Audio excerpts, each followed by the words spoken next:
Well, this is nice. I mean, I wouldn't mind telling a story now, but this is nice too. I like your office, Turtle. I'm really glad you invited us. Well, um, I am really glad that you guys came. There's other places where we could meet. Um, I guess we will see how this works. And then, um, I guess this is where we find out whether just talking to each other about stories might be easier or quicker than writing a story for you to tell at the start of the video. Bunny.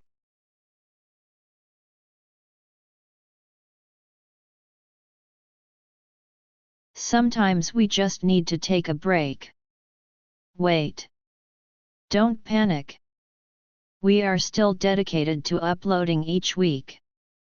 No, I am not stopping what I am doing so much as I am including a bit of a delay. Right now, people in the world are distracted. Things are going on that are hard to ignore.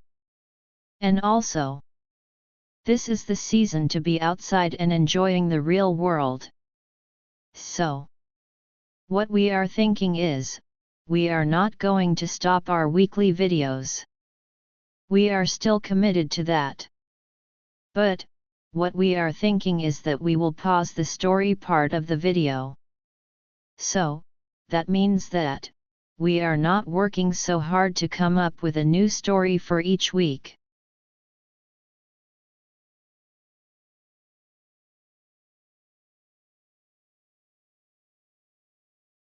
So, hello and welcome. We are Wild Art Fly Free and we are all about creativity. This is our project where we are building a fantasy world out of stories. So okay. Building a fantasy world is a seriously big job. And, because we always start in chaos, we are never sure where we are going, and we definitely don't know how we might get there. But, that is the point, isn't it?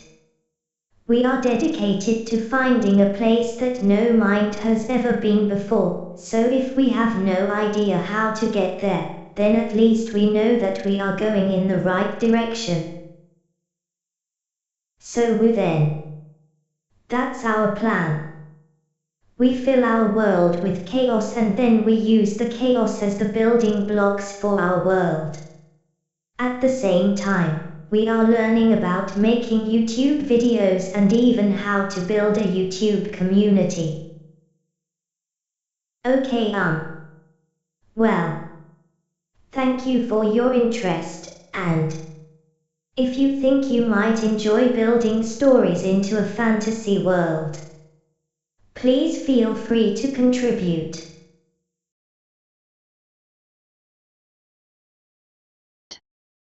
But, what we are thinking is that we will pause the story part of the video. So, that means that, we are not working so hard to come up with a new story for each week. Instead, for the summer we want to focus on reviewing what we have already built and then speculating about where our stories might go in the future. So, the most noticeable part of this decision is that I won't be starting each video with a story bit. Sorry. I know that's the best bit. Okay. Just kidding. But, maybe we can try some other opening bits to grab the interest of anyone who hasn't seen us before, which is, at this time, almost everyone. Except you, of course. Our best viewer. Thank you for staying with us, and please stay with us. Anyway, do you have any ideas for how we might start each video that will catch the interest of new viewers?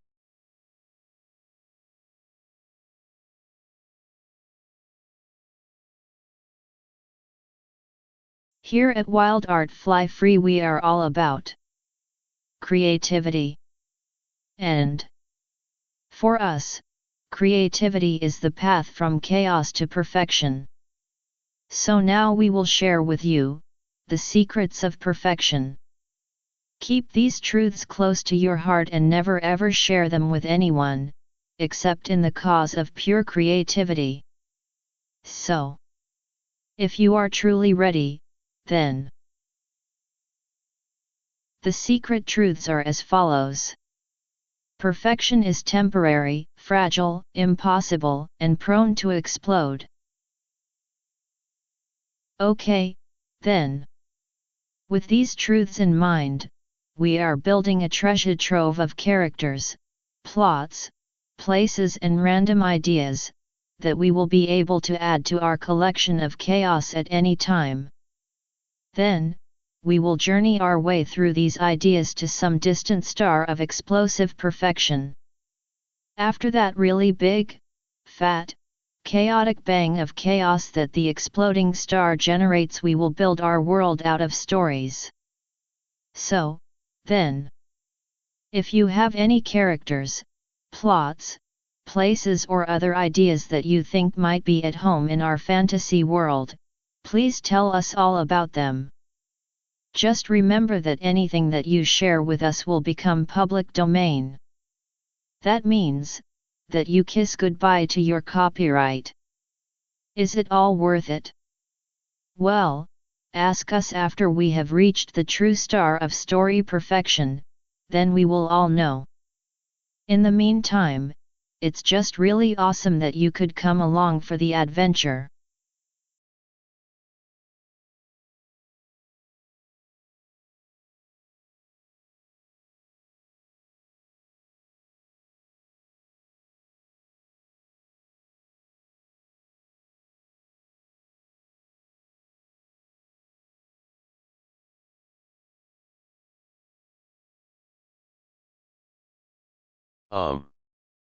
Owl, you said that you had an idea that you wanted to talk about.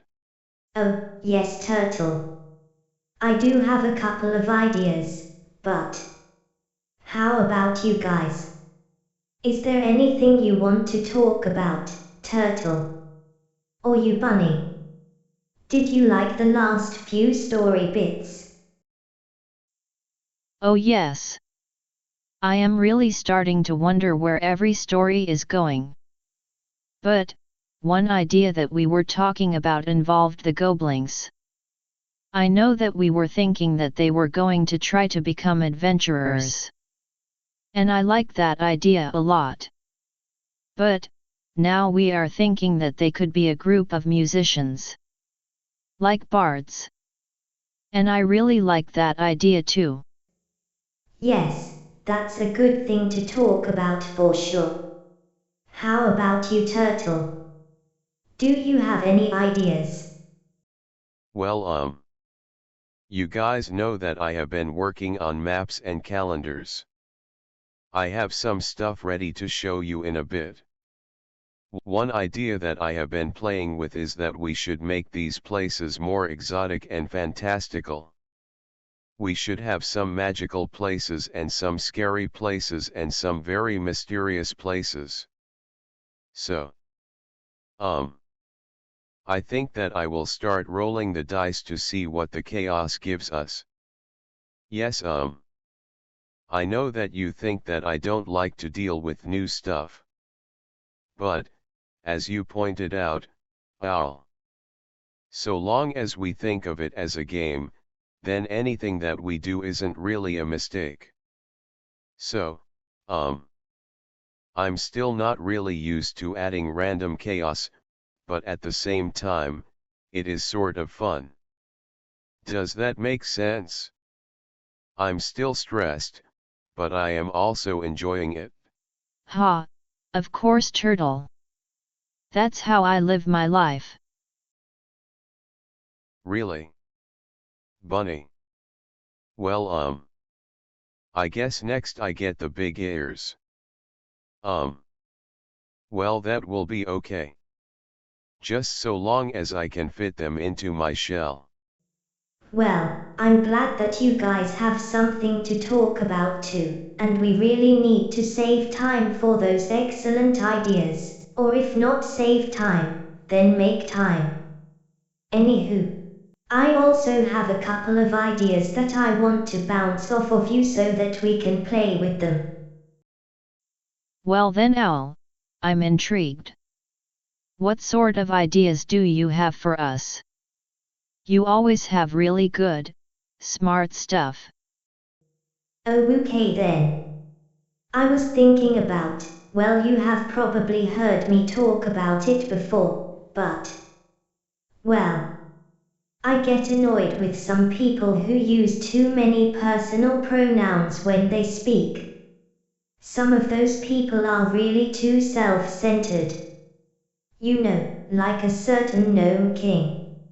Anyway, I was thinking deeper into that thought and I am now thinking that we could maybe build a character who is really invested into it. So, are we going to create an person with feathers and glasses? I mean, you do make a point that we shouldn't write ourselves into the story, Owl. You know that, well, I would only write about you with the most respect and admiration, but of course, Bunny here, well, she can be cruel. Very funny, Turtle. Anyway, Owl, you aren't talking about writing yourself into the story, are you? Ha! So do you know that? The thought didn't even occur to me. But, no. The character I am thinking of is definitely not me. No, this would be a philosopher, not a teacher. And well. Oh, okay. Anywho, I am sure that the two of you will come up with character ideas that aren't me. And I will hold you guys to it. Oh, okay. For sure, Owl. I will keep you from being a character and you will keep me and Bunny from the same. Turtle, that's Bunny, and I. But never mind. Okay, good, Owl. So then, what sort of character are you thinking of? Owl. Well, this is someone. Well, they will spend a lot of time thinking, so I guess that they will need a sidekick to explain their ideas to. Anywho, they will make a point to never use a personal pronoun. When they need to refer to themselves, they will only use their proper name. But, also, I was thinking some more thoughts and I thunked up the idea that the word belief can be another part of this character's philosophy. The idea is that, when two people are having a thoughtful discussion, when someone says what they believe, then, well, they are making the discussion about themselves. Oh, okay. That's sort of the same as the personal pronoun thing. It comes from people who are egocentric. That is, self-centered. When they state that they believe, then the discussion stops being about the idea, and it becomes a contest or a personal battle, because someone's beliefs are being questioned. That's an interesting point. And now or should Bunny say that the bunny is feeling a little bit intimidated by this idea, but, well, this could be fun. And certainly interesting. Yes, the turtle is definitely in, but just so as I don't have to play this game all of the time. Ha. Oh, okay. Well, I am relieved, but for now, I think we can play with the idea for a bit. So just let that much sink in for a while. Now, then. Let's see what you guys have come up with.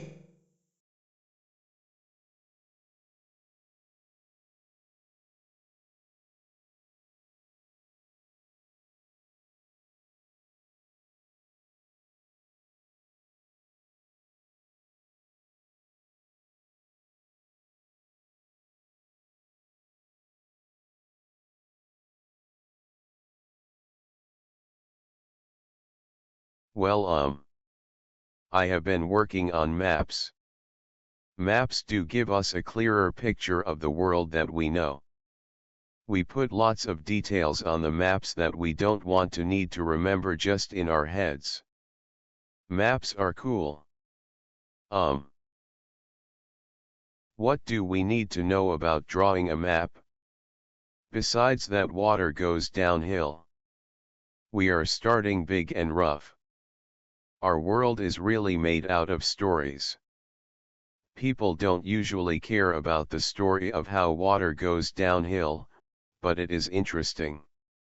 When water goes down a mountain, it takes some of the mountain with it. This is erosion. And so, the mountain shapes are created mostly by the water.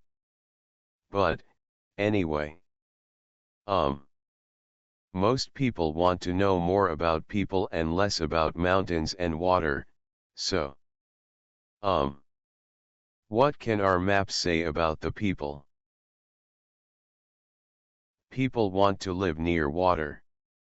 If the water is deep enough and big enough to reach to other people, then we can use it for transportation. So, most towns and cities are near rivers and oceans. Water is also useful because we can drink it. A person doesn't need to drink too much water, but a whole city full of people drink a lot. So, most big cities want to be near a lake or a river.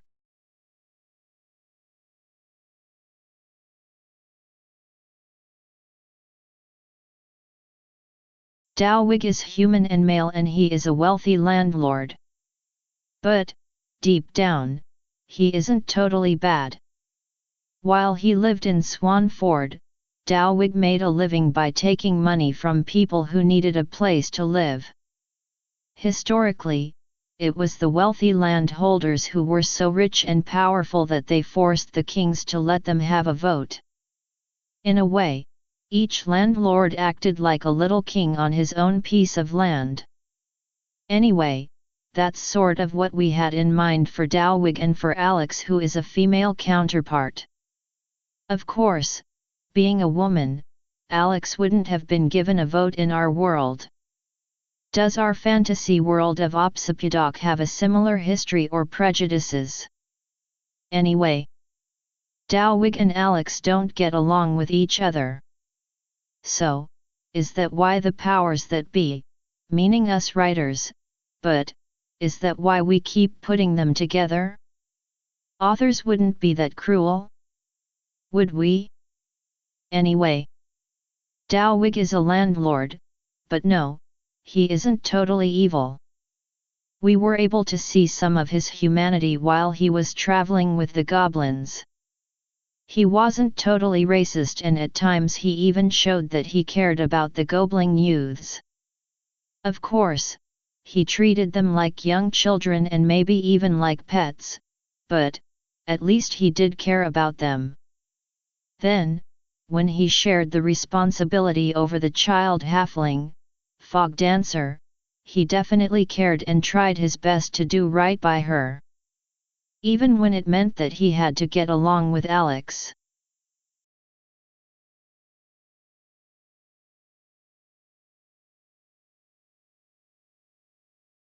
So we come to the question. Who is Fogdancer? Well, that is an interesting question, because while Fogdancer is definitely one of our main characters who we are very invested in, we don't know anything about her background before we found her. We think that she is an orphan, but maybe not. The first time we met Fogdancer, she was in the port city of Gurlid and she was being cared for by a middle-aged halfling named Silvermoon.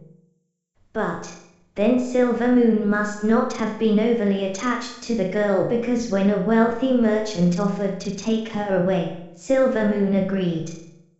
As it turned out, the merchant was a villain named Dorenta. He took her north across most of the continent. But then, one of our other heroes, Tinkle, arranged for two cult followers, Grizzle and Kudik, to sneak her away from Enter to his hometown of Swamford. But then, almost as soon as Fogdenser got to Swamford, then Swamford came under a mysterious fearsome threat and most of the people left, including Fogdenser. So, this time the halfling child was in the care of the wealthy landlady, Alex, and the mad scientist, Heavybasher. They went away on a ship. But then, Alex didn't like the ship, while Heavybasher did, so that group split up and Alex met up with a rival landlord, Dowwig. So, that brings us to now. And we still don't know anything about Fogdenser that happened before she left Gurlid. So should we ask her? Well, maybe we will. What do you think she will say? Probably, Fogdenser won't remember anything from earlier, because that would destroy the mystery that we are building her story on. Anywho, let's just carry on and see how it goes.